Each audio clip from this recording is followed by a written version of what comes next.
Bonjour à toutes et à tous et bienvenue sur ce deuxième épisode de la série L'art en pixels, dans laquelle je recrée des œuvres d'art connues ou non en pixel art. Avant toute chose, tous mes remerciements pour les retours sur le premier épisode qui est sorti il y a plusieurs mois maintenant. J'ai vu beaucoup de félicitations, de conseils, de remarques constructives et plus généralement de positivité dans les commentaires et je vous en remercie. Une remarque qui est revenue quelques fois d'ailleurs, c'est le fait que je n'ai pas assez parlé de l'œuvre originale en elle-même.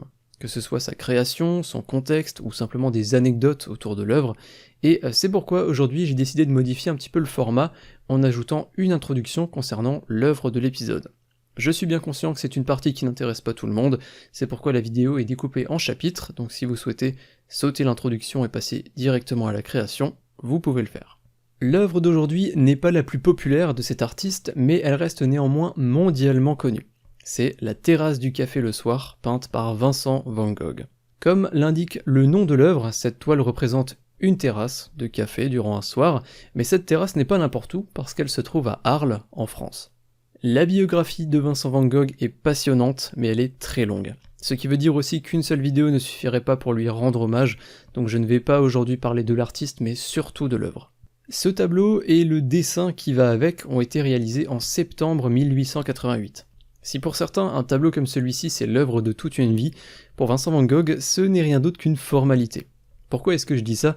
Simplement parce que dans le même mois de septembre 1888, l'artiste a également réalisé d'autres œuvres comme Le Café de nuit, Portrait d'Eugène Bosch, La Maison jaune ou encore Nuit étoilée sur le Rhône, et cette liste que je viens de vous donner est non exhaustive. Finissons cette introduction avec une petite touche de modernité. Qu'est-il arrivé à ce café qui a été peint par Vincent van Gogh il y a maintenant plus de 130 ans ? Eh bien, capitalisme oblige, ce café existe encore aujourd'hui, au même emplacement. Il a même été renommé il y a 30 ans, en 1990, le Café Van Gogh, et le bâtiment a été repeint pour être au plus proche du tableau.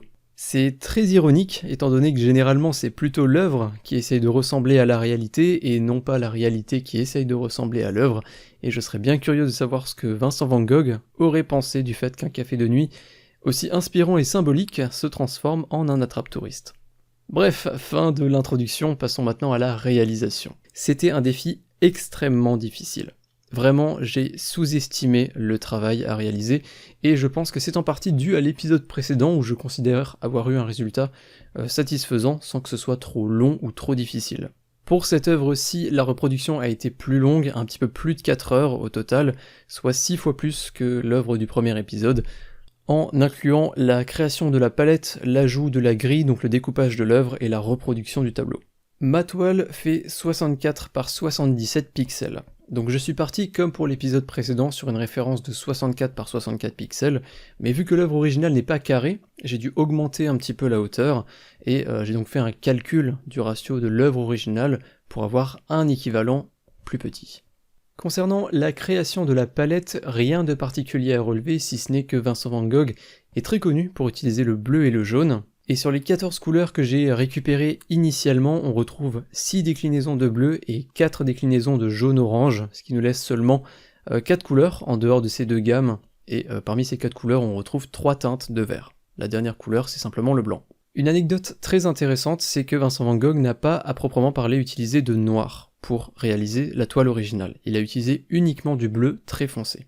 Au niveau de la structure, j'ai commencé par réaliser les formes des bâtiments pour avoir des points de référence. Ce sont les formes les plus massives et elles simplifieront donc l'ajout des détails et des couleurs un petit peu plus tard. De mon point de vue, je dirais que Vincent van Gogh avait un concept de la proportion bien à lui. Je n'ai évidemment pas la prétention de dire que ces proportions sont mauvaises, qui suis-je pour juger. Je dis ça simplement parce que beaucoup d'éléments ne sont pas tout à fait droits ou continus. C'est notamment le cas des lignes de pavés qu'on a en bas, ainsi que l'alignement du bâtiment qu'on a à droite.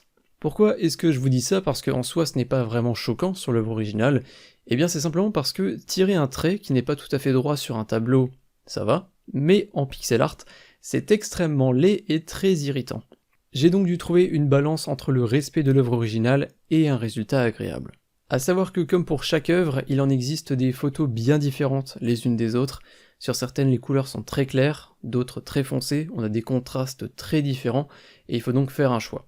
Je n'ai jamais vu l'œuvre originale de mes yeux, malheureusement, mais j'ai cru comprendre que la photo de Wikipédia est quand même la plus proche de la réalité. Cela étant dit, elle est peu contrastée et très claire, ce qui a fait que de mon côté j'ai préféré sélectionner une autre référence avec un contraste plus élevé pour faire ressortir les couleurs. Ce qui a été le plus difficile avec cette œuvre, ce fut sans surprise les détails. Tables, chaises, personnages, pavés, tout ce qui est déjà petit sur l'œuvre originale se retrouve encore une fois réduit. Certains de ces éléments sont même réduits à un seul et unique pixel. En plus de ce problème de taille, on a également un problème important de couleur. On peut voir que la couleur dominante de la terrasse, c'est le jaune-orange. Le sol, les murs, le plafond, mais aussi les tenues, les visages, les lanternes, les chaises, bref, cette couleur est partout et dans des déclinaisons extrêmement légères. De mon côté, j'ai donc également utilisé plusieurs déclinaisons de couleurs, mais en pixel art, ces couleurs qui se ressemblent lorsqu'elles sont côte à côte, elles ont tendance à s'estomper. C'est-à-dire qu'on les distingue très mal sur l'œuvre, surtout lorsqu'on est loin de cette dernière. En soi, cet estompage est une bonne chose, parce qu'il permet de faire des dégradés lorsque toutes les déclinaisons de couleurs sont présentes en grand nombre, mais vous l'avez compris, pour des pixels isolés, le résultat n'est pas vraiment le même. Encore une fois ici, j'ai dû faire des choix.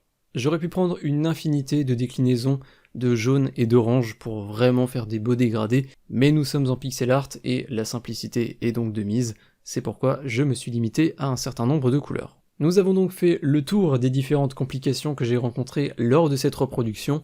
J'ai repris le projet à plusieurs reprises les jours qui ont suivi ma première séance, notamment pour ajouter des corrections au niveau des couleurs et des proportions. Comme à chaque fois, c'est toujours bien de faire une pause de plusieurs heures ou plusieurs jours pour ensuite avoir un œil neuf sur la création. Vous avez donc à l'écran Terrasse du café le soir de Vincent van Gogh, peinte en septembre 1888, en version 64 par 77 pixels. J'espère que ce deuxième épisode de la série L'art en pixels vous a plu. Au prochain épisode, on entrera dans un registre de l'art très différent et très moderne, mais je pense qu'elle plaira à beaucoup d'entre vous. Pensez à liker la vidéo si vous l'avez appréciée, si vous souhaitez soutenir la chaîne, vous pouvez le faire à travers des dons sur Tipeee et Utip.